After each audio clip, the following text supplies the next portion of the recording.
Prince Harry and Meghan Markle praised for helping to put Cali back on the world map. Prince Harry and Meghan Markle have been praised for helping to put Cali back on the world map, according to reports.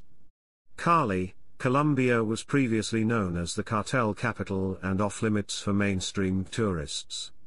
However, the city is hoping for a reputation boost after serving as a host venue for Harry and Meghan's royal tour.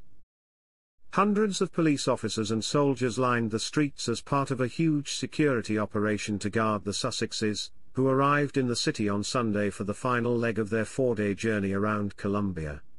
Cali has recently been rebranded as a party and salsa hub after spending much of the 1990s under the control of the Cali Cartel.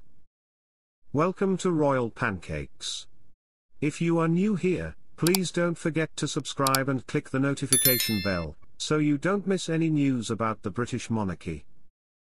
The cartel dominated 80% of the global cocaine market under the leadership of the notorious Rodriguez Oruela brothers, or gentlemen of Cali. Most of its senior figures have since been jailed. However, Cali still has the highest murder rate of any city in Colombia, measured at 42 per 100,000 people in 2022. Nonetheless, the city of 2.2 million has also seen a boom in tourism, and in October is set to host 12,000 delegates to the United Nations Biodiversity Conference. Among those determined to capitalize on Harry and Meghan's visit is Cali's mayor, Alejandro Eder. He told The Times, "This is really important for Cali. We want to recuperate the prestige of Cali, and part of that is showing the world what is our city, and what is our culture. We want to put Cali on the world map." Meanwhile, Miguel Flores, a 38-year-old road sweeper, said the Sussexes were very welcome, adding, "I hope they encourage their friends to come." Cali is beginning to attract attention as a tourist destination, with Lonely Planet praising its zest for life.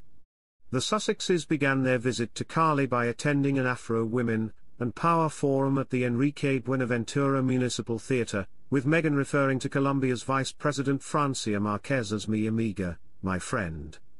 She added, "Sorry if my Spanish is not perfect because I learned it 20 years ago in Argentina, but I'm trying here because I can feel this community and this feeling which is the best in the world." Despite the celebratory atmosphere around Harry and Meghan's visit, Cali still struggles with high levels of crime, with the Foreign Office warning tourists that they risk falling victim to pickpocketing, mugging and armed robbery. More than 30% of Colombia as a whole remains in poverty. Prince Harry and Meghan Markle should not take sides on the polarized race for the White House, a former Republican congressman has told GB News. Charlie Dent, who served in the House of Representatives from 2005 to 2018, also claimed endorsements from star-studded celebrities ahead of November 5 carry far less weight than many believe. The Duke and Duchess of Sussex did not join a number of A-listers at the Democratic National Convention in Chicago. However, the royal couple have been outspoken about U.S. politics.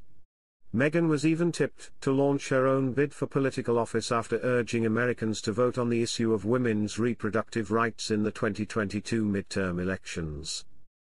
Speaking to GB News, Dent explained how the Sussexes need to tread carefully.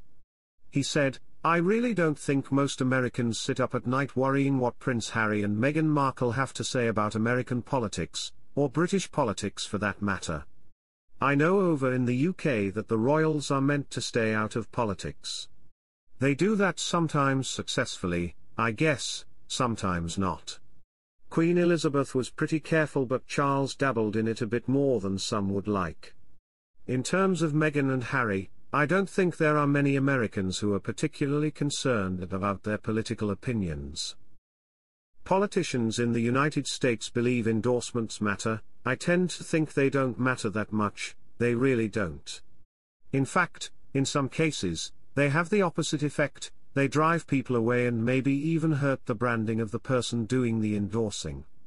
In a polarized country, it's not always the smartest thing in the world to take sides if you're trying to advance yourself on some cause when half the country thinks it's unpopular or vehemently disagrees with it."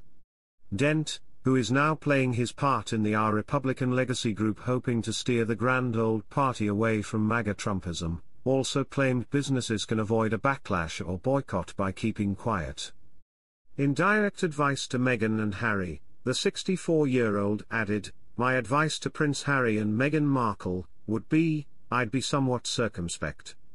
I was just over in the UK a couple of weeks ago. It doesn't sound like they're particularly popular over there, and I don't know if they want to do things that would make them unpopular over here." The long list of celebrity appearances included speeches from stars like Oprah, Eva Longoria, Steve Kerr, and Stevie Wonder. Performances by Pink, John Legend, Jason Isbell, The Chicks, Lil Jon and several others were sprinkled throughout each night of the event. However, there have also been some high-profile figures endorsing Trump's campaign.